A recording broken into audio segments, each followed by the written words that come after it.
देखिए ग्रेचुइटी के बाद जो दूसरा नंबर है हमारा रिटायरमेंट बेनिफिट्स का, वो है पेंशन। और जो पेंशन है वो भी लगभग ये मानकर चलिए कि कोई रिटायरमेंट का क्वेश्चन होगा तो ग्रेचुइटी भी आएगा ही आएगा और पेंशन भी आएगा ही आएगा। तो पेंशन है सेक्शन 17(1) में पेंशन मिलती है कि गवर्नमेंट ने बोल रखा है कि इस पर्टिकुलर कंपनीज को और इंडस्ट्रीज को अपने पेंशन का अरेंजमेंट करना पड़ेगा कि जब एम्प्लॉय रिटायर होगा तो उसको पेमेंट करना पड़ेगा। जनरली ये सैलरी का आधा होता है जो सैलरी मिल रही होती है। तो जो भी पेंशन मिलेगी अगर वो इंस्टॉलमेंट में मिल रही है तो it is just like salary, fully taxable हो जाएगी, चाहे कोई भी हो, चाहे गवर्नमेंट एम्प्लॉय हो चाहे नॉन गवर्नमेंट एम्प्लॉय हो। मंथली पेंशन मिलती है, फुल्ली टैक्सेबल हो जाती है। अब पेंशन मंथली लेने के अलावा आपके पास एक ऑप्शन होता है कि आप उसके बदले में कुछ लमसम अमाउंट ले लें। जैसे आपको ये मानो बैंक में आपको इंटरेस्ट मिल रहा है तो कुछ अमाउंट है उसके बदले में इंटरेस्ट मिल रहा है। मान लिया आपका 1 लाख रुपया बैंक में जमा है और आपको 1000 रुपए पर मंथ का इंटरेस्ट मिलता है। अब आपने कहा जी हम 500 रुपए हम 50% पैसा निकालना चाहते हैं, तो आपको 1000 रुपए पर मंथ मिलता था, आपने 50,000 रुपए निकाल लिए, तो अब आपको इंटरेस्ट 500 रुपए पर मंथ मिलने लगेगा। तो इसका मतलब जितना अमाउंट निकाल लेंगे उतना प्रोपोर्शनेट आपका पेंशन का, मंथली पेंशन का अमाउंट कम हो जाएगा। सपोज आपने 60% पैसा निकाल लिया 60,000, तो अब आपको 40% ही पेंशन मिलेगा क्योंकि आप 60% निकाल चुके। तो अगर आपने 60% निकाल लिया तो बचा हुआ 40% ही अब मिलेगा।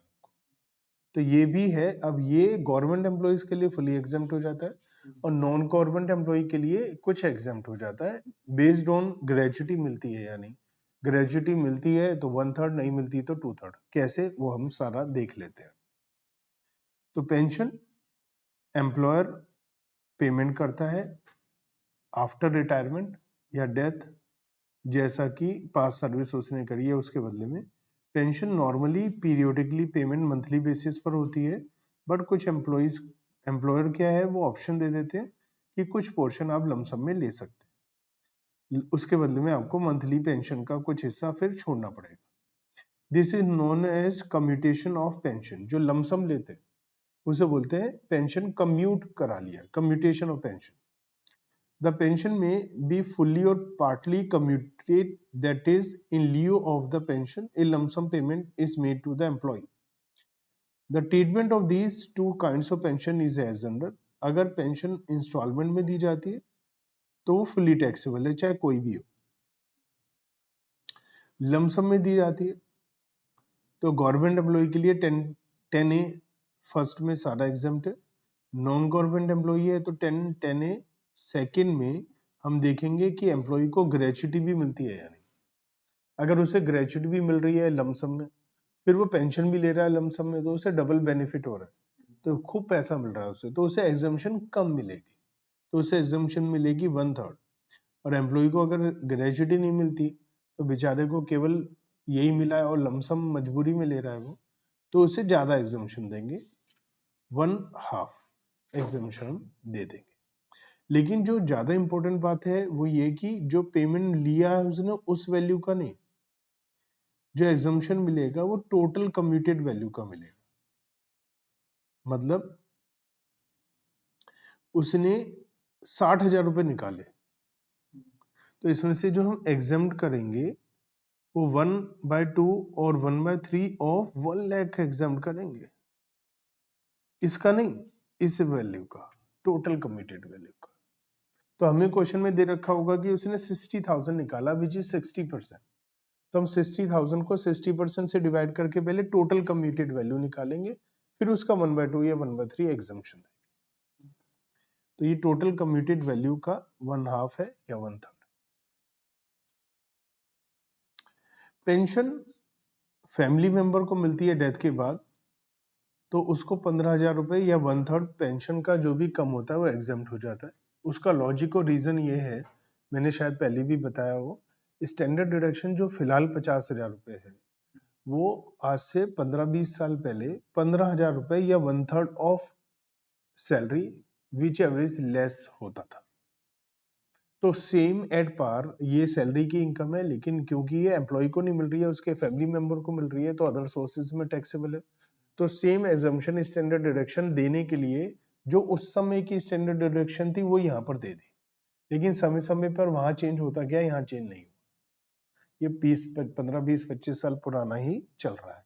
बीच में इवन स्टैंडर्ड डिडक्शन 8-10 साल के लिए खत्म भी हो गई थी सैलरीड एम्प्लॉय के लिए, तो भी ये चलती गई थी। पहले कुछ साल बीच में एग्जम्पशन खत्म हो गई थी स्टैंडर्ड डिडक्शन, फिर वो 40,000 करी, फिर अब 50,000। गवर्नमेंट एम्प्लॉय का मतलब है कोई भी गवर्नमेंट एम्प्लॉय हो। कम्यूटेशन पेंशन जो है वो हाई कोर्ट सुप्रीम कोर्ट जजेस का भी फ्री हो जाएगा, और एग्जम्पशन अंडर सेक्शन 1010A जो है वो हमारे सभी टाइप के एसएससी के लिए है, चाहे वो डिफॉल्ट रिजीम में हो या अल्टरनेट में हो, सबको अवेलेबल रहेगा। तो हम इस पूरे को कैसे समझ सकते हैं? हम इस पूरे को ऐसे समझ सकते हैं कि जो पेंशन है वो इंस्टॉलमेंट में मिल सकती है। तो अगर वो इंस्टॉलमेंट में मिलती है तो वो फुली टैक्सेबल है,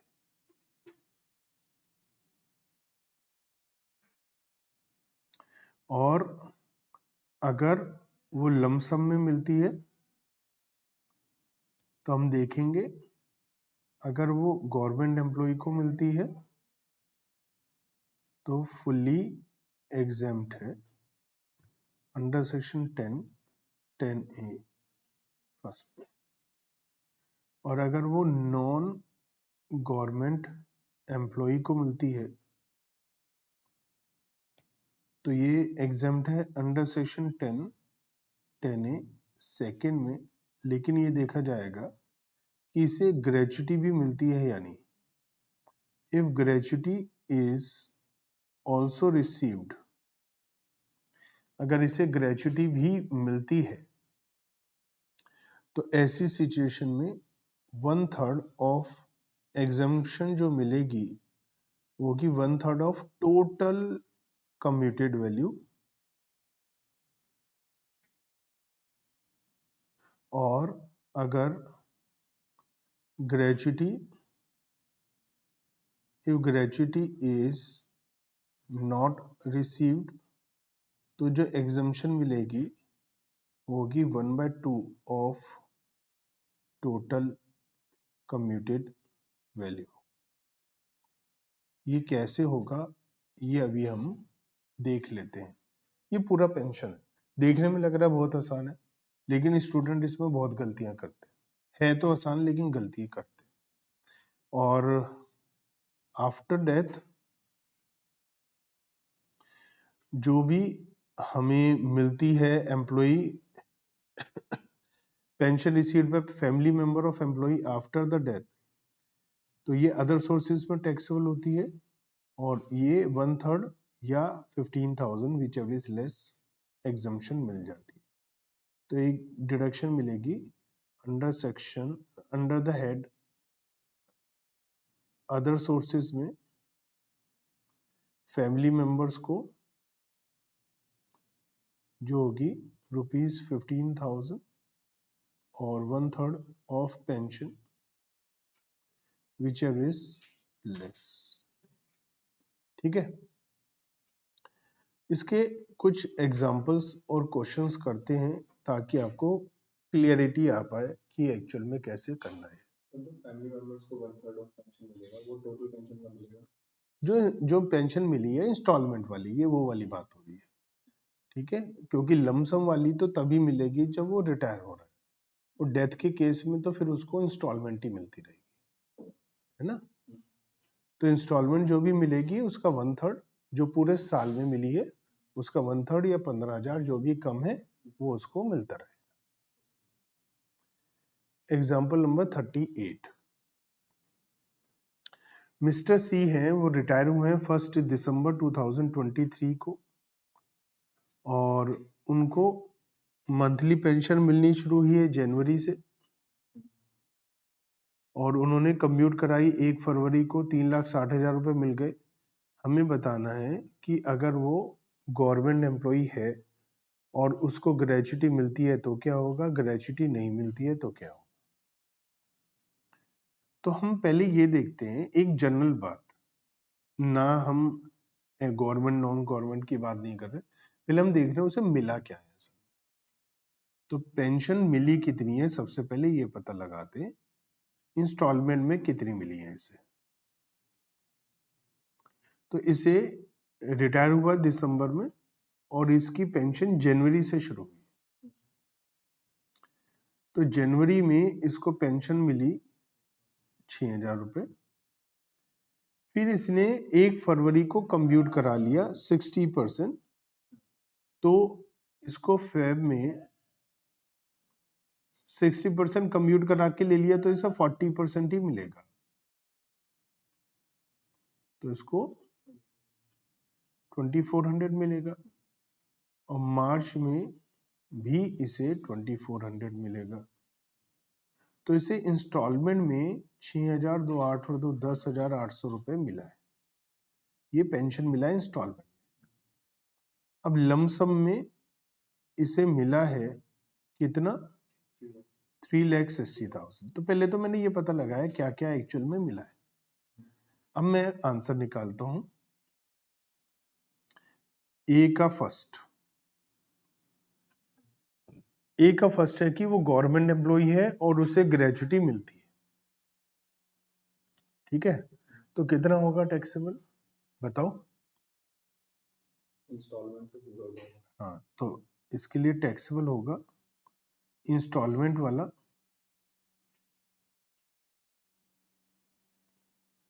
पूरा 10,800 और लमसम वाला ये हो जाएगा एग्जम्प्ट।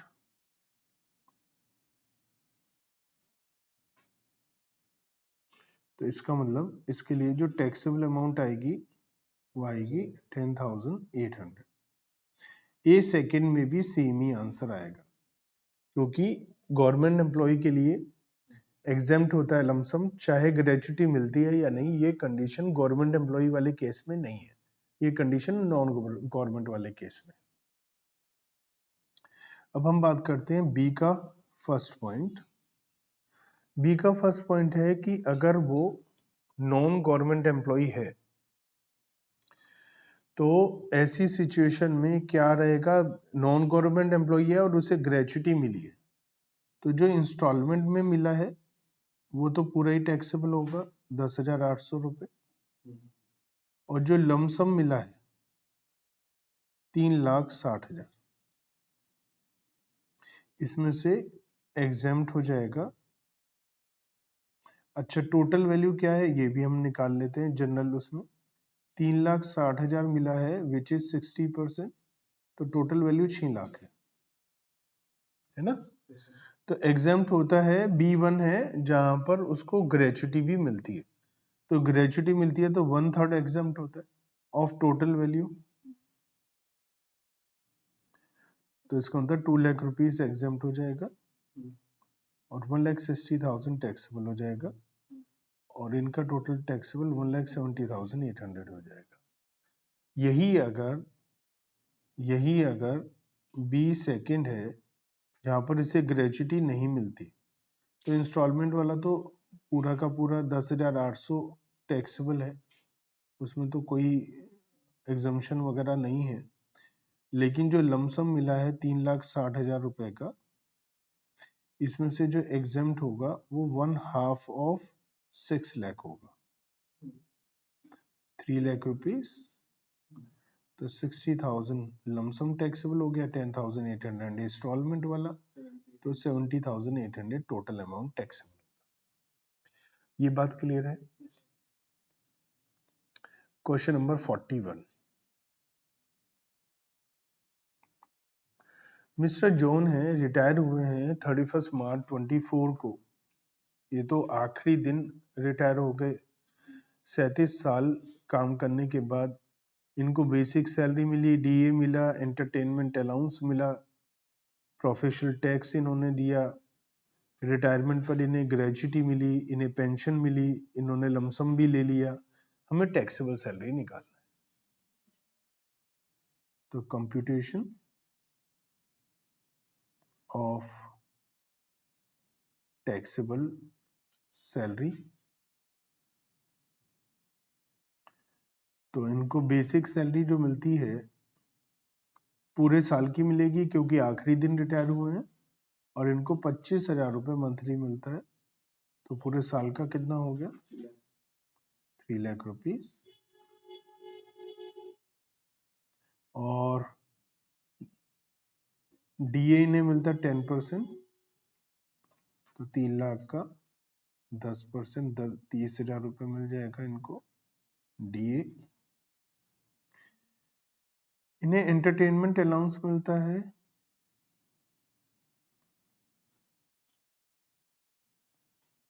1,000 पर मंथ, तो 12,000 रुपये का इनको एंटरटेनमेंट अलाउंस मिल जाएगा। इन्होंने प्रोफेशनल टैक्स दिया है 200 रुपये पर मंथ, तो एम्प्लॉयर ने दिया होता तो इनके लिए परक्यूजिट की तरह टैक्सेबल हो जाता। ये खुद ही दे रहे हैं तो एग्जम्पशन मिलेगी, डिडक्शन मिलेगी अंडर सेक्शन 16 थर्ड, लेकिन कोई अमाउंट टैक्सेबल नहीं होगी। इन्हें ग्रेजुटी मिला है, तो ग्रेजुटी ब्रैकेट में लिख दिया मैंने वर्किंग नोट नंबर 1, और वर्किंग नोट नंबर 1 में मैं ग्रेजुटी निकालता हूँ। ये सेंट्रल, अच्छा ये तो क्या निकालना है, ये तो सेंट्रल गवर्नमेंट एम्प्लॉई है, तो सेंट्रल गवर्नमेंट एम्प्लॉई है तो ये तो एग्जम्प्ट है। सेंट्रल गवर्नमेंट एम्प्लॉई के लिए हमने पढ़ा था ग्रेजुटी एग्जम्प्ट हो जाता है अंडर सेक्शन 1010 फर्स्ट, वो एग्जम्प्ट हो गया। इनको पेंशन मिला है मंथली, वो तो अप्रैल से मिलना शुरू होगा, और जो पेंशन इन्होंने लमसम लिया है वो एग्जम्प्ट हो जाएगा क्योंकि ये गवर्नमेंट एम्प्लॉई है।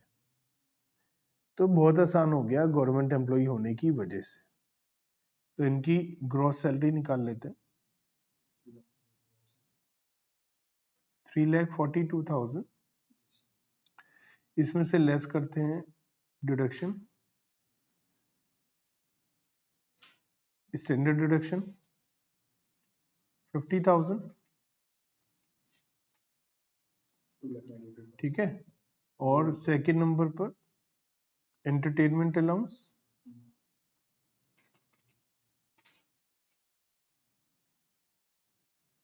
3 पॉइंट थे।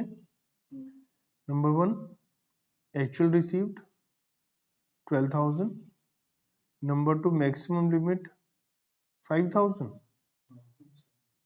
है ना। और थर्ड पॉइंट था 1/5 ऑफ बेसिक सैलरी, तो 3 लाख का 1/5,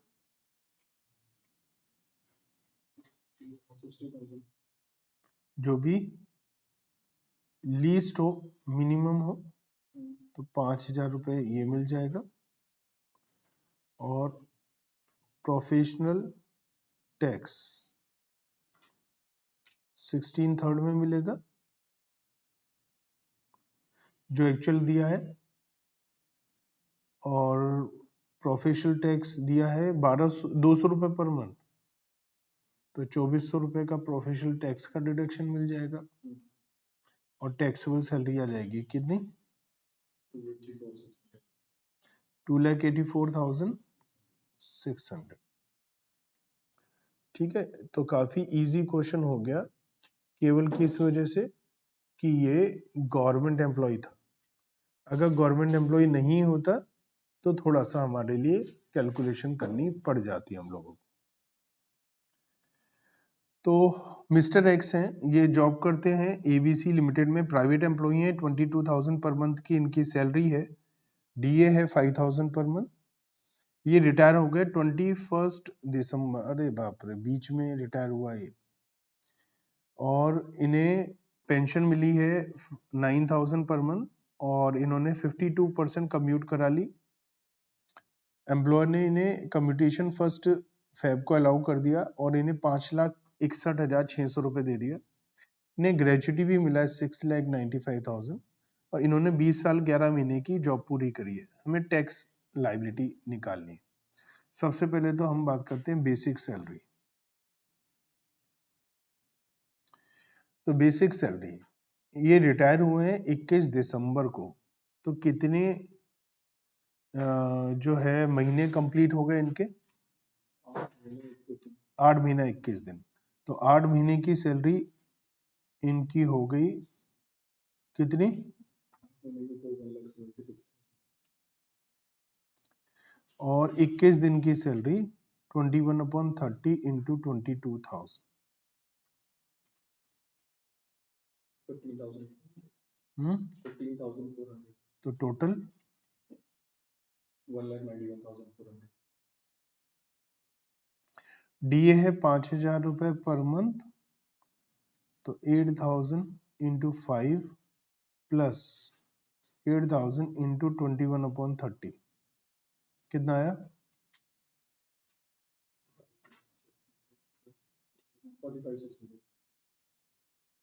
45,600 सॉरी 8,000 है क्या? 5,000 है डीए, सॉरी।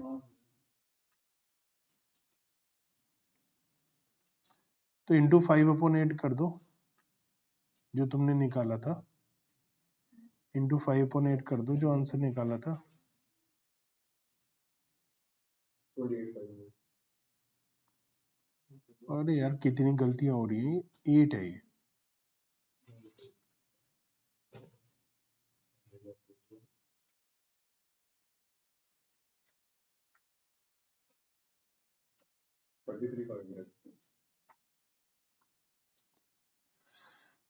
पेंशन, इनको पेंशन मिल रही है और पेंशन इनको मिल रही है 9,000 रुपए पर मंथ, है ना? अब 9,000 रुपए कब से मिलनी शुरू होगी इनको पेंशन? जिस दिन रिटायर हुआ उस दिन से। कुछ नहीं बताया, है ना? तो दिसंबर में 9 दिन की मिलेगी इन्हें पेंशन, तो दिसंबर में 9,000 इंटू 9/30 2700 रुपए, और जनवरी में 9,000।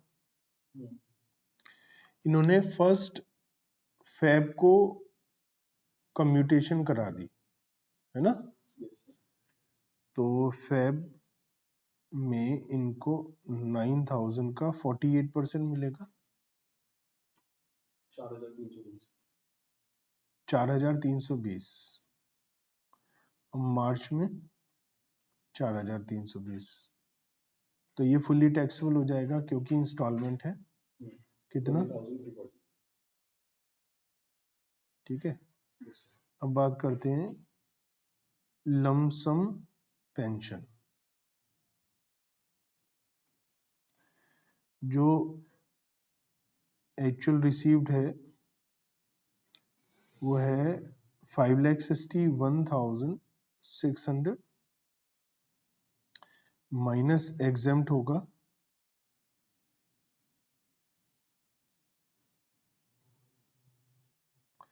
561,600 डिवाइड बाय 52%, तो ये 100% वैल्यू आ जाएगी। और इसका 1/3 एग्जेम्प्ट होगा क्योंकि इन्हें ग्रेच्युटी भी मिलती है। 3,60,000 एग्जेम्प्ट हो जाएगा, तो टैक्सेबल कितना होगा? 2,01,400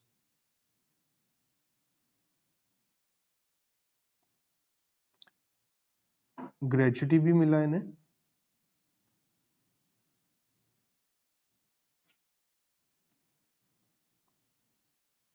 actual received 6,95,000 minus exempt under section 10(10) third. Question में कुछ नहीं बताया ये पेमेंट ऑफ ग्रेच्युटी एक्ट में कवर्ड है या नहीं है, तो हम क्या मानते हैं? Not covered. तो फर्स्ट पॉइंट क्या होता है? Actual received 6,95,000। सेकंड पॉइंट क्या है, maximum limit 20 lakh. Third point क्या है, completed year of service 20 years and 11 months. इसमें कंप्लीटेड ईयर में कंप्लीटेड ईयर ही लेते हैं। अगर ये कवर्ड होता तो 6 महीने से ज्यादा को पूरा साल ले लेते, ठीक है ना।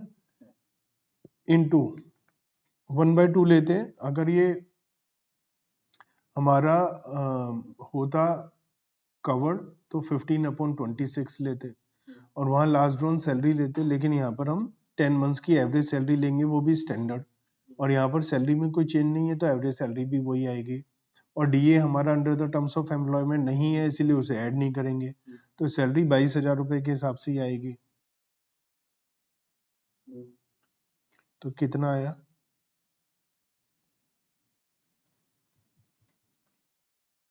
2,20,000। तो मिनिमम क्या है, 2,20,000। तो एग्जाम कितना हो जाएगा, 2,20,000। तो टैक्सेबल हो जाएगा 4,75,000। और क्या मिला इन्हें, बस टोटल करते हैं। इनकी ग्रॉस सैलरी कितनी आ गई,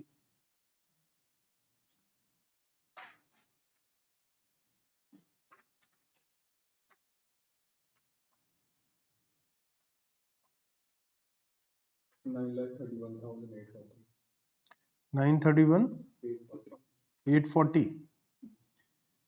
अब इसमें से लेस करते हैं standard deduction 50,000,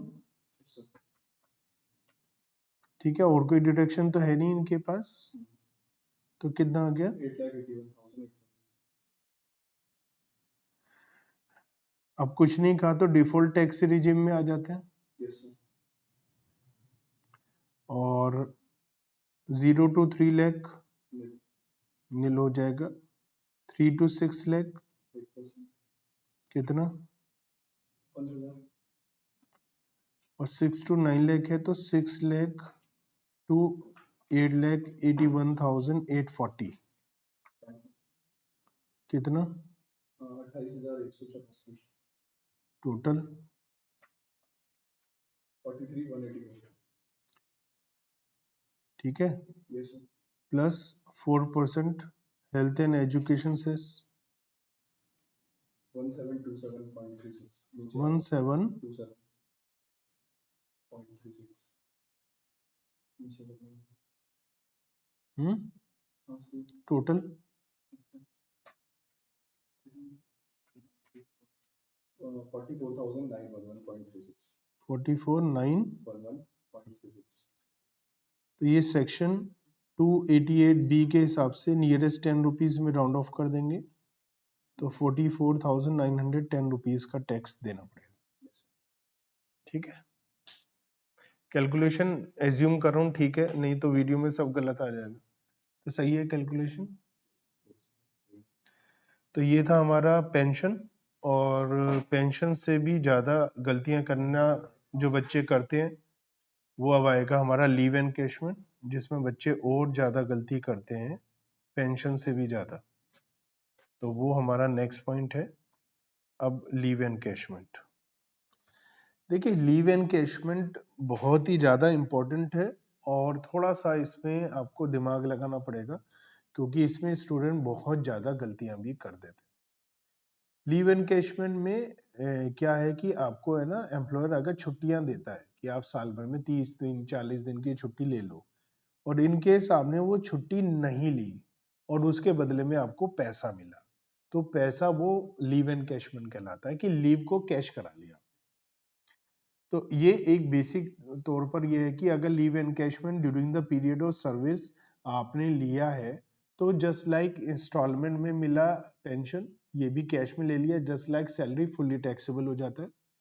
eight the time of retirement अगर आपको लमसम मिलता है, तो just like pension government employ के लिए फुल्ली एग्जेम्प्ट हो जाता है। नॉन गवर्नमेंट एम्प्लॉय के लिए कुछ अमाउंट टैक्सेबल हो जाता है, वो कितना और कैसे है वो देखना है। उसमें एक पॉइंट है जिसमें स्टूडेंट बहुत ज्यादा गलती करते हैं, क्योंकि इसमें थोड़ा सा सोचना पड़ता है, और जहां थोड़ा सा सोचना पड़े वहीं स्टूडेंट गलती कर देते हैं। लीव एनकैशमेंट है, हर एक एम्प्लॉय को कुछ छुट्टियां मिलती है साल में, तो एम्प्लॉय अगर उसे छुट्टी को मार ले तो कोई दिक्कत ही नहीं है, लेकिन अगर छुट्टी नहीं मारी और पैसा लिया तो वो पैसा जो लेता है उसे लीव एनकैशमेंट बोलते हैं। तो during the period of service जो भी उसे पैसा मिलता है, चाहे वो गवर्नमेंट एम्प्लॉय हो चाहे वो नॉन गवर्नमेंट एम्प्लॉय हो, फुल्ली टैक्सेबल हो जाता है। लेकिन relief under section 89 can be taken. उसका मतलब क्या है कि मान लिया पैसे की जरूरत है एम्प्लॉय को, उसे 10 साल हो गए जॉब करते हुए, उसके पास 10 साल की छुट्टियां इकट्ठी हैं, 200 छुट्टियां, उनने 200 छुट्टी का पैसा ले लिया, वो हैवी अमाउंट मिल गया। तो हम ये देखेंगे कि ये सारी छुट्टियां जिस जिन ईयर की थी उन्हीं ईयर में मिलता, और उस समय क्या टैक्स बैठता और अब क्या बैठ रहा है, जो डिफरेंस है वो छूट मिल जाएगी। तो वो रिलीफ होती है 89, वो अभी हम बाद में पढ़ेंगे। Eight the time of retirement government employee है तो पूरा एग्जेम्प्ट, नॉन गवर्नमेंट एम्प्लॉई है तो अंडर सेक्शन 10 ए सेकेंड, यहाँ 4 पॉइंट है जो आपको शुरू के 2 तो नहीं, लेकिन बाद का लास्ट पॉइंट आपको थोड़ा दुखी कर सकता है। यह है एक्चुअली फर्स्ट पॉइंट, तो actual leave encashment received, number 2 25 lakh minus exempted earlier. तो जितना पहले आपका एग्जाम्प्ट हुआ, अगर पहले कहीं और जॉब करते थे और वहां एग्जाम्प्ट हुआ था तो वो माइनस हो जाएगा 25 लाख में से, क्योंकि ये लाइफ टाइम की लिमिट है। जैसे हमने ग्रेजुएटी में 20 लाख पढ़ा था, वो भी लाइफ टाइम की लिमिट थी, ऐसे ये भी लाइफ टाइम की लिमिट है। अब आप कह रहे हैं कि ये जो है वैल्यू क्यों नहीं, अलाउंसेस ये वो क्यों नहीं बढ़ाई जाती है, तो ग्रेजुएटी या लीव एनकैशमेंट मेरे ख्याल से पिछले साल ये 5 लाख था, इस साल ये 25 लाख हो गया, तो काफी चेंज आ जाता है। पेंशन में भी होता है लाइफ टाइम में कुछ limit? पेंशन तो है ही नहीं ना, उसमें लिमिट ही नहीं है, 1/3 to 1/2 है, उसमें मंथली होता है, उसमें लिमिट है ही नहीं ऐसी। वो तो ग्रेजुएटी और लीव एनकैशमेंट में यहाँ पर आ रही है ना। तो ये 2 पॉइंट तो बहुत आसान है, एक्चुअल रिसीट हुआ 25 लाख। थर्ड पॉइंट थोड़ा ध्यान से समझिए, 10 month salary immediately preceding the date of retirement. तो आपने इसी टाइप का एक पॉइंट पढ़ा था, लेकिन वो अलग से पॉइंट नहीं था, वो था ग्रेजुएटी में नॉट कवर्ड के अंदर 10 महीने की एवरेज सैलरी लेते थे, लेकिन जिस महीने रिटायर होते थे उस महीने को छोड़कर उससे पिछले 10 महीने। यहां देखो थोड़ा सा अलग है, यहां लिखा है कि जिस दिन रिटायर हो रहा है उस दिन से पहले तारीख तक, मतलब अगर महीने के बीच में रिटायर होगा तो वहां तक की कैलकुलेशन करनी पड़ेगी। लेकिन ग्रेजुएटी में लिखा था कि preceding the month of retirement, तो उसमें क्या था कि जिस महीना रिटायर हो रहा है उस महीने को छोड़कर पिछला महीना, या preceding the date of retirement बोल रहा है, तो रिटायरमेंट की डेट को छोड़कर पिछली डेट तक का सारा हमें कैलकुलेशन करना पड़ेगा। 10 महीने की सैलरी, यहाँ एवरेज सैलरी नहीं है। एक बुक है गिरीश ओझा की, बहुत चलती है, बहुत ज्यादा चलती है, इवन हम तो उनसे पढ़े भी हुए हैं, कई बार मिलते भी हैं, लेकिन उनकी बुक में, और वो खुद बोलते हैं जब पढ़ाते हैं तो भी वो ये बोलते हैं 10 मंथ्स एवरेज सैलरी। अरे भैया 10 महीने की एवरेज सैलरी तो फिर वो 1 महीने की आ जाएगी ना। तो उनसे एक बार कहा भी मैंने, सर यहाँ 10 महीने की एवरेज सैलरी नहीं, 10 मंथ सैलरी होनी चाहिए। मतलब वो उनको बात समझ में नहीं आई, वो लॉजिक जो दे रहे समझ से बाहर है। अगर यहाँ लिखा हो थर्ड पॉइंट में 10 मंथ्स एवरेज सैलरी, इसका मतलब क्या है कि आप पिछले 10 महीने, मतलब 10 महीने की सैलरी लेके 10 से डिवाइड करेंगे। 10 से डिवाइड नहीं करना, 10 महीने की सैलरी लेनी, तो एवरेज क्यों वर्ड यूज कर रहे हैं आप, तो एवरेज नहीं होना चाहिए वर्ड, एवरेज लिखते ही कंफ्यूजन हो जाएगी आपको। एवरेज सैलरी यहाँ है फोर्थ पॉइंट में, और एवरेज सैलरी के लिए क्या करना है, थर्ड पॉइंट में जो लिखा है उसे 10 से डिवाइड करना है। 10 महीने की सैलरी को 10 से डिवाइड करो तो एवरेज सैलरी आएगी ना, वो है। अब देखो बहुत आसान है, unused leave at the time of retirement in months into average standard salary, बहुत आसान है। जितनी छुट्टियां बची हुई हैं, बची कितनी होगी? जो छुट्टी मारी नहीं है, पैसा नहीं लिया। मान लिया आपको हर साल 40 दिन की छुट्टी मिलती है, 30 दिन की, 20 दिन की, जो भी छुट्टी मिलती है, 10-20 साल काम करते हुए बीच में छुट्टी मारी होंगी, तो वो तो यूज हो गई। बीच में पैसा लिया होगा, वो क्या हो गया? यूज हो गया। अनयूज क्या है? जिसका पैसा नहीं लिया, जो छुट्टी नहीं मारी, उसकी सैलरी निकालनी है, फोर्थ पॉइंट में। लेकिन ये निकाल नहीं पाते बच्चे, क्यों? क्योंकि यहाँ एक वर्ड लिखा है कि अगर छुट्टी 30 दिन से ज्यादा अलाउड होती है तो हमें 30 दिन ही लेनी है। मान लिया एम्प्लॉयर आपसे कहता है हम आपको 40 दिन की छुट्टी देते हैं हर साल, ये कह रहे हैं हम 30 दिन ही लेंगे। आपको मिलती 40 है लेकिन हम लेंगे 30 दिन से ज्यादा मिलती है तो 30 दिन ही लेंगे मैक्सिमम। अब यहाँ पर गलतियां हो जाती है स्टूडेंट से। क्यों हो जाती है गलतियां? उसका भी रीजन बताता हूँ। क्वेश्चन में ये नहीं बताया गया कि आपको ये बताया गया आपको मिली 40 दिन की, हर साल इतने साल कंप्लीट हो गए, और ये बताया कि इतनी छुट्टी बची हुई है। लेकिन जो छुट्टी बची हो तो 40 दिन के हिसाब से बची हुई है ना, बच्चे वही लगा देते हैं यहाँ अनयूज में। हमें तो 30 दिन के हिसाब से लेनी है। तो उसको करने के लिए दो तरीके हैं, या तो सारी कैलकुलेशन करो, लीव कितनी मिली, कितनी छुट्टी मान ली, कितनी छुट्टी बची हुई है। या आप सोचो 40 दिन की छुट्टी मिली और आपको कितनी लेनी है? 30 दिन। तो 10 दिन की हर साल की फालतू ली हुई है ना, 20 साल हो गए, हर साल 10 दिन फालतू है, तो 20 साल के 200 दिन फालतू है, 200 दिन अनयूज में से माइनस कर दो, इनकम टैक्स की आ जाएंगे। तो ये काम करने में ही बच्चों की टैब बोल जाती है, बच्चे कहते हैं जी हमसे ना हो पाएगा, जबकि इतना आसान। अगर डेथ होगी और जो पैसा मिलेगा तो वो एग्जम्प्ट हो जाएगा डेथ के टाइम, ठीक है? ये हमेशा मिलेगा चाहे किसी भी स्ट्रीम में आते हैं। तो आइए इसके करते हैं एग्जांपल्स। काफी एग्जांपल मैंने दिए हैं क्योंकि मुझे पास्ट एक्सपीरियंस से पता चलता है कि स्टूडेंट इसमें इतनी ज्यादा गलतियां करते हैं, तो मैंने इसके ज्यादा क्वेश्चन और ज्यादा एग्जांपल दिए हैं ताकि स्टूडेंट गलती ना करें लेकिन फिर भी करते हैं। मिस्टर एक्स, शुरू के तो आसान है क्वेश्चंस। मिस्टर एक्स रिटायर हो रहे हैं 1 सितंबर 2023 को और उनको 11,000 रुपए पर मंथ की सैलरी मिलती है। 24 साल कंप्लीट हो गए हैं, 2.5 लाख रुपए मिले हैं। उनके हिसाब में 14 महीने की, अगर हमें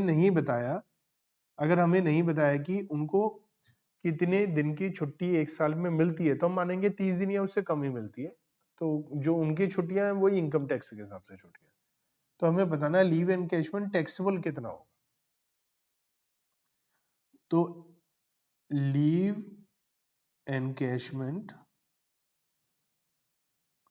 रिसीव्ड 2.5 लाख, इसमें से हम लेस करेंगे exempt number 1 actual received 2,50,000, number 2 maximum limit 25 lakh, number 3 10 महीने की सैलरी 1,10,000, 11,000 रुपए पर मंथ है तो 10 महीने की 1,10,000 हो जाएगी। Fourth point, unused leaves in months 14 महीना इंटू एवरेज सैलरी 11,000, क्या है? 1,54,000। सबसे कम क्या है? 1 लाख। तो 1,10,000 एग्जम्प्ट हो जाएगा और टैक्सेबल हो जाएगा 1,40,000। कोई प्रॉब्लम इसमें? आगे बढ़े। Example number 40। मिस्टर वाई है, उसने ज्वाइन करा है 29 मई 2003 को। स्लैब था 10,500, 14,800, 18,000, 14% डीए है। रिटायर हुए 1 सितंबर 2023 को। 2,17,000 लीव एनकैशमेंट मिली। कंपनी ने 40 दिन की छुट्टी दी, है ना?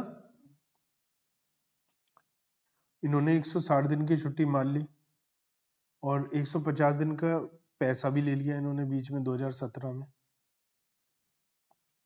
हमें इनकम फ्रॉम सैलरी निकालना है।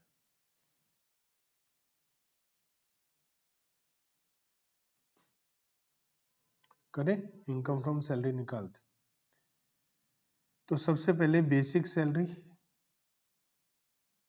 कितनी मिलेगी वर्किंग नोट में निकालते हैं। इनको बेसिक सैलरी कितनी मिलेगी, तो शॉर्टकट देखते हैं कि मेरे हिसाब से 29 मई 2023 देखना चाहिए। ज्वाइनिंग हुई 29 मई 2003 को, तो इनके 20 साल कंप्लीट हो गए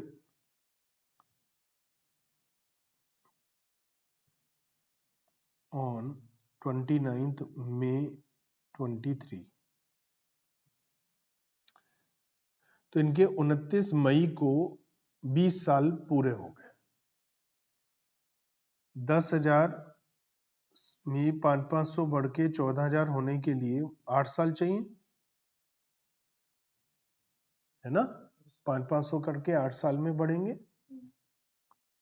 और फिर 800 करके 18,000 होने के लिए मुझे 5 साल और चाहिए, है ना।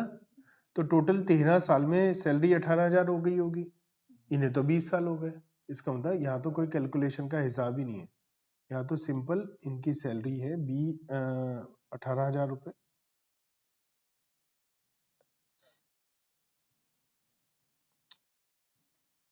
और रिटायर हुए 1 सितंबर को, तो अप्रैल मई जून जुलाई अगस्त 5 महीने, 5 महीने के बाद ये रिटायर हो गए। तो कितनी सैलरी हो गई इनकी 90,000। डीए 90,000 का 40% 36,000।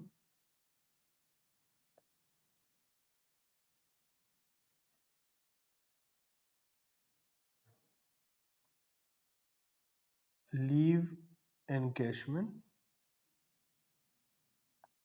Working note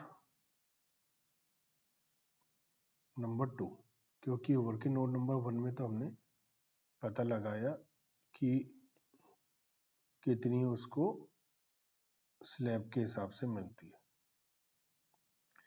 working note number 2 में हम देखते हैं एग्जाम्प्ट कितना होगा leave encashment. Number 1 actual received, तो इनको लीव एनकैशमेंट का पैसा मिला है 2,70,000। Second point maximum limit 25 lakh. Number 3 10 महीने की सैलरी 1,80,000।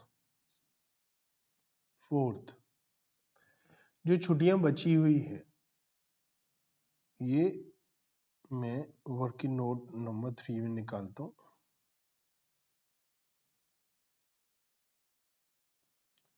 अनयूज्ड लीव्स, क्योंकि मुझे बता रखा है लीव कितनी ली है, यूज दी हुई है, तो मैं क्या लिखूंगा लीव्स अलाउड। तो इनके इनके जॉब करते हुए इनको 20 साल पूरे हो गए हैं, है ना।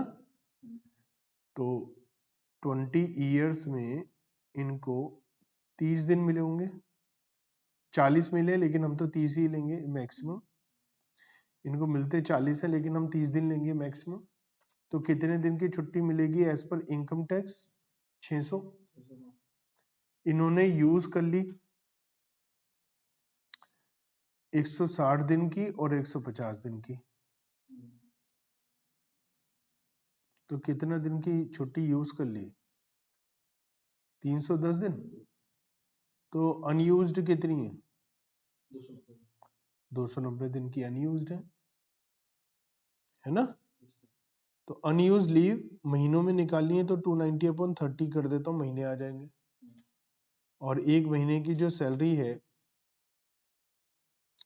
वो है मेरी 18,000। अगर मेरा डीए स्पेशल होता तो उसका 40% भी ले लेता। तो कितना आ गया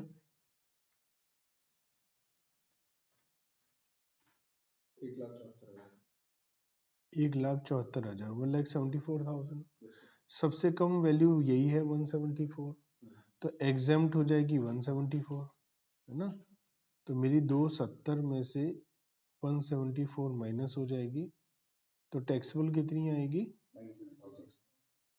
तो 96,000 मेरी लीव एनकैशमेंट टैक्सेबल होगी। तो टोटल ग्रॉस सैलरी कितनी आ गई मेरी? 2,22,000। 2,22,000। ठीक है, तो कैसे करना है पता चला हमें। एग्जाम्पल नंबर 41, ये जॉब कर रहे हैं 2010 से 1 जनवरी से, 40 दिन की छुट्टी इन्हें हर साल मिलती है। ये रिटायर हुए 1 जून 2023 को और इन्हें कुछ कुछ मिल रहा है। At the time of retirement इनकी मंथली सैलरी 10,000 है और इनका जो लास्ट इंक्रीमेंट हुआ था वो 1 जनवरी 2023 को हुआ था। ठीक है, बेसिक सैलरी कितने महीने जॉब करी? 2 महीना। 10,000 into 2, 20,000।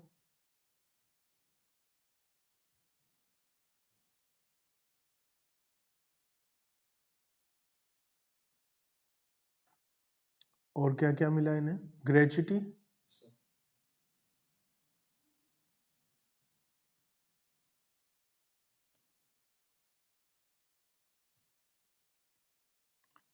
Received 2 lakh minus exempt, ये नहीं बता रखा पेमेंट ऑफ ग्रेचुटी में कवर्ड है या नहीं, तो नॉट कवर्ड है और बी लिमिटेड में काम करता है तो प्राइवेट एम्प्लॉई है। तो number 1 actual received 2 lakh, number 2 maximum limit 20 lakh, number 3 completed year of service. तो इनकी जॉब लगी थी 2010 में और 1 जनवरी 2023 को ये 23 साल पूरे हो गए, 13 साल पूरे हो गए। तो completed year of service into 1/2 into average monthly salary, पिछले 10 महीने की एवरेज सैलरी। अब एवरेज सैलरी हम निकाल लेते। इनको जनवरी में इनका 500 रुपया बढ़ा है, तो जनवरी फरवरी मार्च अप्रैल मई 5 महीना इन्होंने काम किया इस साल में। तो 10,000 रुपए के हिसाब से 5 महीने मिले हैं और उससे पहले 9,500 रुपए मिलते थे 5 महीने के लिए। तो इसको टोटल करके डिवाइड बाय 10 कर दूंगा तो मेरे पास एवरेज सैलरी आ जाएगी। तो 9,750 मेरे पास आ गई एवरेज सैलरी। तो मेरे पास मिनिमम अमाउंट क्या आ गया? 63,375, ये मिनिमम है तो ये एग्जम्प्ट हो जाएगा। 1,36,625। ठीक है, तो ये हमारा ग्रेचुटी हो गया। अब इन्हें पेंशन भी मिली है, तो पेंशन कितनी आएगी वो देख लेते हैं।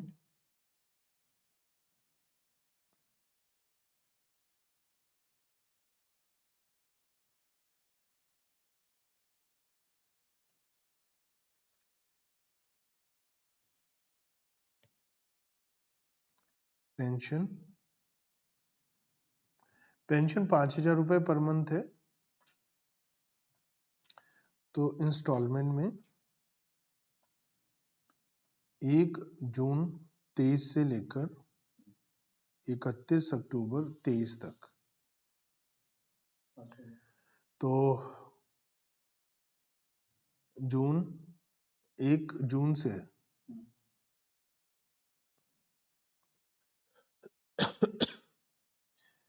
तो जून जुलाई अगस्त सितंबर अक्टूबर 5 महीने। तो इसको 5 महीने के हिसाब से पेंशन मिली 5,000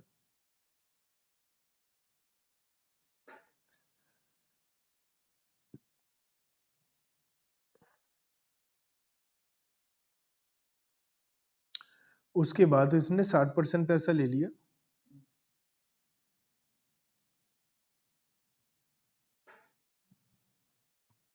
तो 5 महीने इसको 40% ही मिलेगा, 10,000। तो 35,000 तो फुली टैक्सेबल हो जाएगा, क्योंकि इंस्टॉलमेंट पूरा टैक्सेबल हो जाता है। लमसम 1 नवंबर को मिला है,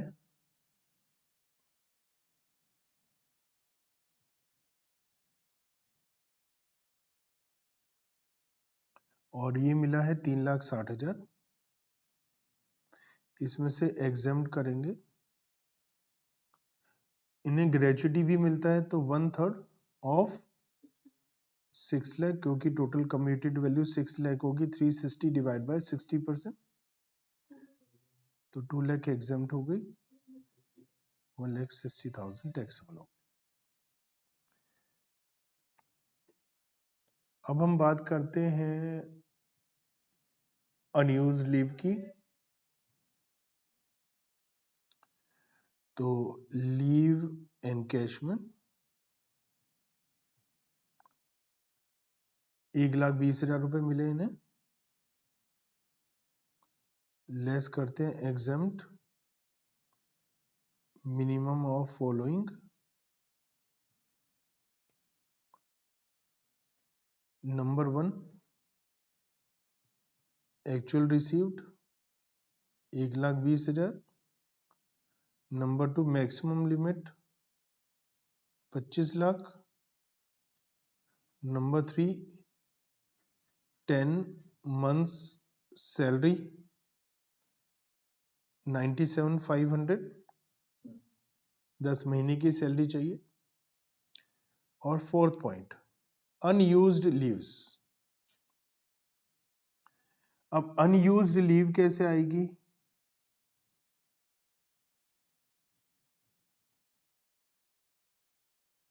इन्हें 1,20,000 रुपए मिला है अनयूज्ड लीव का, है ना?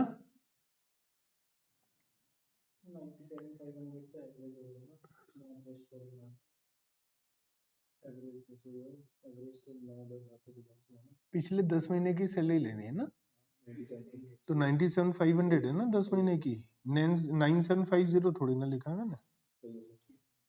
ये 10,000 इंटू 5 50,000 प्लस 9,500 इंटू 5 47,500, 97,500।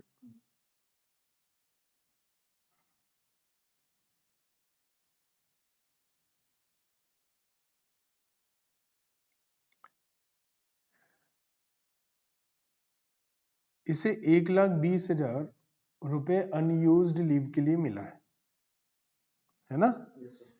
तो देखो अनयूज्ड लीव के लिए जो पैसा मिलता है वो according to the last salary मिलता है। इसकी सैलरी है 10,000, तो अगर इसे कंप्यूटेशन ऑफ अनयूज्ड लीव निकाल रहा हूं, इसे 1,20,000 मिला है और 10,000 रुपए अगर महीने की है सैलरी, तो कितने महीने का मिला? 12 महीने। तो इसका मतलब इसकी unused leave as per mister Z की unused leave as per be limited 12 महीने थी, 12 महीने का इनको पैसा मिल गया, ठीक है। लेकिन 40 दिन के हिसाब से थी 12 महीने, है ना? तो अब मैंने क्या करना है, unused leaves according to employer 12 महीने या 360 दिन। लेकिन इनकम टैक्स के हिसाब से तो भैया 40 दिन नहीं ले सकते आप इनकम टैक्स के हिसाब से तो 30 दिन ही ले सकते हो, तो 10 दिन एक्स्ट्रा है, तो 10 दिन कम कर दूं हर साल के। कितने साल कंप्लीट हुए बता रखे हैं क्या हमें? 2010 1 जनवरी को शुरू करा तो 13 साल हो गए इनको, तो 13 साल में जो एक्स्ट्रा डेज हैं 40 माइनस 30, 13 साल में तो 130 दिन एक्स्ट्रा है या नहीं?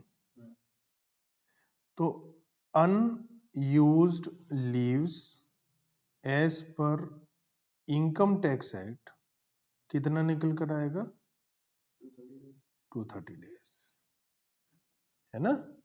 तो 230 डेज को 30 डेज से डिवाइड कर देता हूं तो ये मंथ में आ जाएगा, और एक महीने की एवरेज सैलरी है 9750। कितना आया?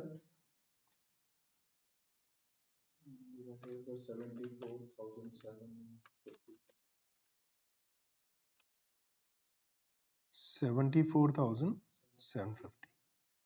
इसे करने का एक मेथड और है जो थोड़ा सा लंबा है लेकिन शायद इससे थोड़ा आसान है।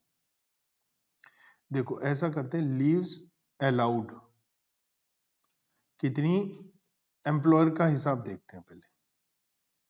एम्प्लॉयर का हिसाब, उन्हें लीव अलाउ करी 13 साल में 40 दिन के हिसाब से, कितनी छुट्टी दी है उसको? 520, है ना? और बैलेंस में कितनी है? 360। 360 का पैसा मिल रहा है तो 360 बैलेंस है। तो लीव्स टेकन कितनी छुट्टी मान ली? 160 दिन की छुट्टी मान ली। अब देखते हैं इनकम टैक्स के हिसाब से। लीव्स अलाउड 13 साल 30 दिन के हिसाब से कितना? 390 डेज, ठीक है। और लीव्स टेकन हम निकाल चुके हैं अभी अभी ऊपर, कितनी छुट्टी मार ली इसने? 160 दिन। तो कितनी बची बैलेंस इनकम टैक्स के हिसाब से? 230। ठीक है, तो हम ऐसा भी कैलकुलेट कर सकते हैं कि भैया हम पहले ये पता लगाएं छुट्टियां कितनी मारी। जितनी छुट्टी मारी उसे तो बदल ही नहीं सकते, कितनी छुट्टी अलाउड है, कितनी बची है वो चेंज हो जाएंगे, 30 दिन और कितनी बची है लेकिन जो छुट्टी यूज कर ली वो चेंज हो ही नहीं सकती ना। तो मैंने पहले देखा एम्प्लॉयर के रिकॉर्ड के हिसाब से कितनी छुट्टी ले ली, फिर वही छुट्टी ली जितनी वो इनकम टैक्स के रूल के हिसाब से 30 दिन के हिसाब से मैंने निकाली। या मैं देखूं कि एज पर एम्प्लॉयर कितनी छुट्टी बची है और हर साल के 10 दिन माइनस कर दूं तो बची हुई छुट्टी आ जाएगी। ठीक है, आंसर सेम ही आएगा दोनों से। अब इसमें सबसे कम क्या है? 74,750। तो एक्चुअल रिसीव्ड है 1,20,000, इसमें से 74,750 लेस हो जाएगा और टैक्सेबल हो जाएगा 45,250। और कुछ मिलता है ना? नहीं, तो gross salary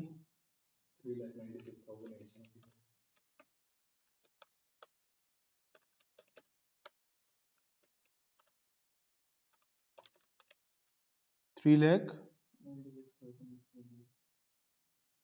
less standard deduction,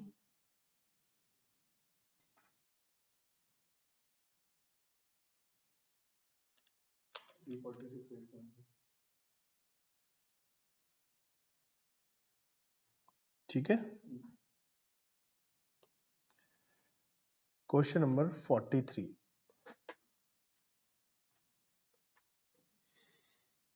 mister x retire हुए हैं सर्विस से 1 जनवरी 2024 को। 16 साल 7 महीने काम करने के बाद उन्हें 5 लाख रुपए लीव एनकैशमेंट के मिले हैं और उन अनअवेल मतलब उनके बैलेंस में छुट्टियां 300 दिन की थी। उसको 40 दिन की छुट्टी अलाउ करते थे उनके एम्प्लॉयर और उनको सैलरी मिल रही है 50,000 पर मंथ रिटायरमेंट के समय। उनका 1 जुलाई 2023 को इंक्रीमेंट हुआ था 5,000 रुपए का। हमें बताना है लीव एनकैशमेंट कितना एग्जेम्प्ट होगा, लीव एनकैशमेंट कितना एग्जेम्प्ट होगा। तो लीव एनकैशमेंट एग्जेम्प्ट होगा minimum of following. Number 1 actual received 5 lakh. Number 2 maximum limit 25 lakh. Number 3 10 months salary. तो जब ये रिटायर हुए हैं 1/1/24 को, तो उससे पहले 6 महीने इनकी जो सैलरी थी वो थी 50,000, और उससे पहले के 4 महीने जो सैलरी थी वो थी 45,000। ठीक है।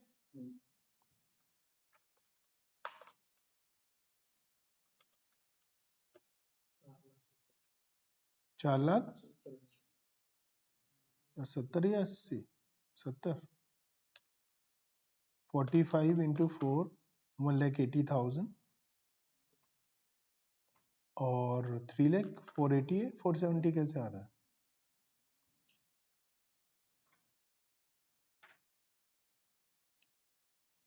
Fourth point, unused leaves in months into average standard salary। तो अनयूज्ड लीव्स कितनी है? इनको 300 दिन की छुट्टी है इनकी, है unused as per the record of employer. लेकिन 16 साल में हर साल 10 दिन की फालतू छुट्टी मिली हुई है इन्हें, तो वो हटा देते हैं, तो हमारी इनकम टैक्स के हिसाब से छुट्टी आ जाएंगी 140। महीना निकाल लिया और एवरेज सैलरी 48,000 हो गई। 4,80,000 डिवाइड बाय 10, तो ये अमाउंट कितना आ गया? 48,000 इंटू 140 डिवाइड बाय 2,24,000। तो सबसे कम क्या है? 2,24,000। यही पूछा हमसे कि एग्जाम कितना होगा। 2,24,000 एग्जाम होगा। ठीक है।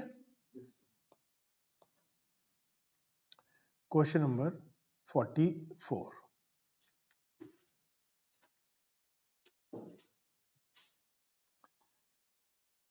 Income from salary. Mister x retire हो रहे हैं जॉब से 28 फरवरी को। उन्हें ग्रेच्युटी मिला, पेंशन मिला, जॉब पे कब से हैं बता रखा है, और नेट ऑफ टीडीएस, टीडीएस के बाद उनको सैलरी मिल रही है कितनी, डीए कितना है, कितना स्पेशल डीए है, लीव एनकैशमेंट मिली है, 25 दिन हर साल के लिए मिलता है, तो टेंशन ही खत्म। 30 दिन या उससे कम है तो हमें कोई टेंशन ही नहीं लेनी है। 60% पैसा उसने एंटाइटल जो था वो ले लिया था। कंपनी 4,000 रुपये पर मंथ टीडीएस काटता है और इसने 2,500 रुपये प्रोफेशनल टैक्स दिया है। तो सबसे पहले बेसिक सैलरी, ये 11 महीने के बाद रिटायर हुए हैं, इनको 13,500 रुपये मिलते हैं मंथली आफ्टर टीडीएस, और टीडीएस है 4,000 रुपये, तो इनकी सैलरी है 17,500 रुपये। 11 महीने की सैलरी कितनी? 1,92,500।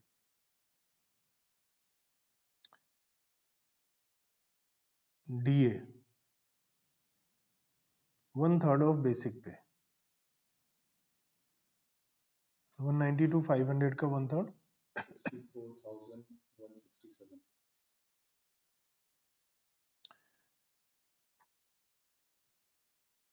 ग्रेच्युटी मिली है इन्हें, तो ग्रेच्युटी की बात कर लेते हैं।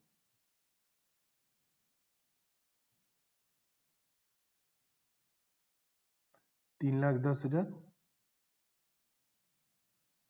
लेस करते हैं exempt minimum number 1 actual received, number 2 20 lakh, number 3 completed year of service. तो 2024 में जुलाई नहीं आया अभी, तो 2023 में से माइनस कर देता हूं मैं 1995 28 ईयर्स और 6 और 2 8 28 ईयर्स 8 मंथ्स हुए, तो यहाँ पर 28 ईयर्स आ जाएगा इंटू 1/2 इंटू 10 मंथ सैलरी। कोई सैलरी में इंक्रीमेंट बता रखा है क्या? नहीं। तो हमारी जो सैलरी आएगी 13,500 रुपये प्लस जो डीए है 13,500 का 1/3 है ना, और उसका 80% आएगा 3,600 रुपये।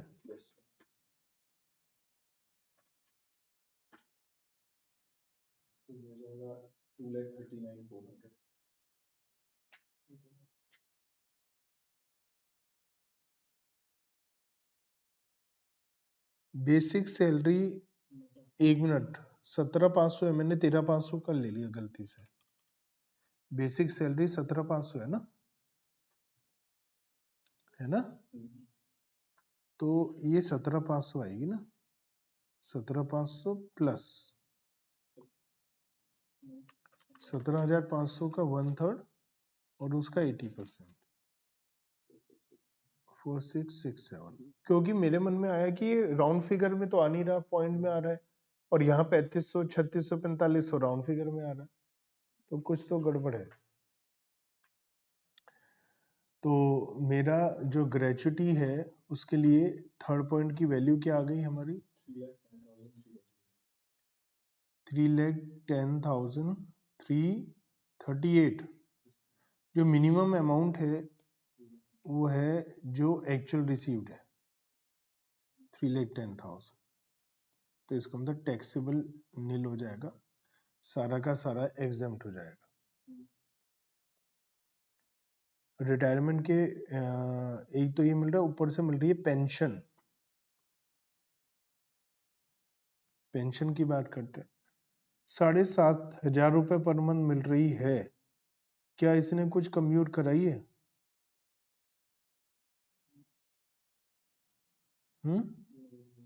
नहीं। तो 1 महीने की मिलेगी इसे कितनी? 7,500। पेंशन के बाद बात करते हैं लीव एनकेशमेंट।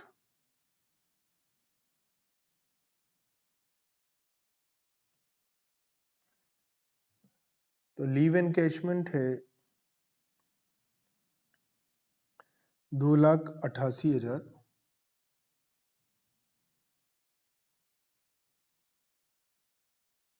एग्जेम्प्ट हो जाएगी minimum of following actual received और जो मैक्सिमम लिमिट है 25 लाख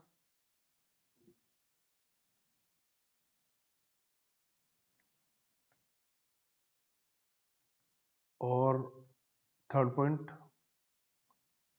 10 मंथ्स सैलरी। कोई इंक्रीमेंट तो है नहीं, तो इन दोनों को 10 मंथ सैलरी जो लेनी है उसमें ये है ना, ये 17,500 और 4,667 इन दोनों को टोटल करके 10 से मल्टीप्लाई कर दो। 2,21,670।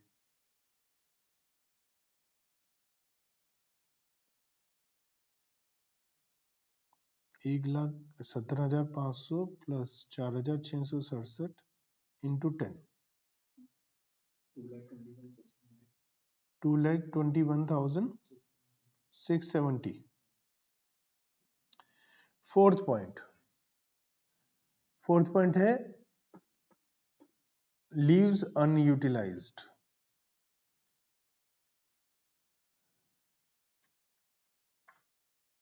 तो यहाँ बता रखा है कि उसने कितनी छुट्टी ली या बची हुई कितनी है, कुछ ऐसा बता रखा है। 60% तो 40% बची होंगी, तो 25 उसको जो कंप्लीटेड ईयर है वो 28 साल है, और मिली कितनी 25 दिन, अवेल कितनी कर ली, तो इसका मतलब 40% बचा हुआ है कि 280 दिन डिवाइड बाय 30 डेज मंथ में आ जाएगा, और इंटू 22,167, इसको 10 से डिवाइड करके एवरेज सैलरी आ जाएगा। तो ये बना 2,06,892। 2,06,892, 2,06,892। तो मिनिमम अमाउंट क्या है इसमें से सब में, यही है। अगर यही अमाउंट आती है तो स्टूडेंट सबसे ज्यादा गलती करते हैं, क्योंकि आंसर पे भी इफेक्ट आ जाता है इसका। तो मैं इसमें से एग्जाम कर देता हूँ 2,06,892। तो टैक्सेबल कितना आ गया 81,108 मेरा आ गया अमाउंट। एम्प्लॉयर ने 2500 रुपए प्रोफेशनल टैक्स दिया है इसके ब्याह पर, तो परक्विजिट हो गई।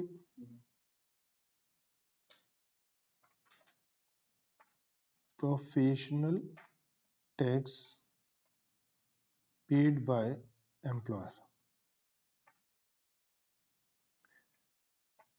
2500 टोटल 3,47,775 माइनस स्टैंडर्ड डिडक्शन 50,000 और प्रोफेशनल टैक्स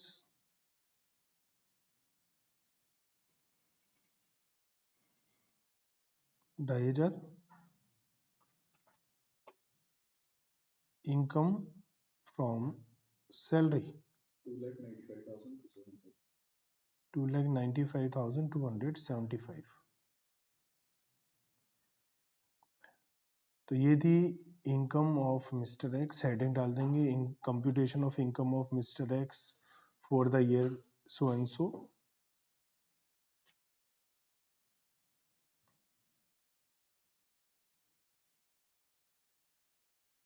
क्वेश्चन नंबर 45।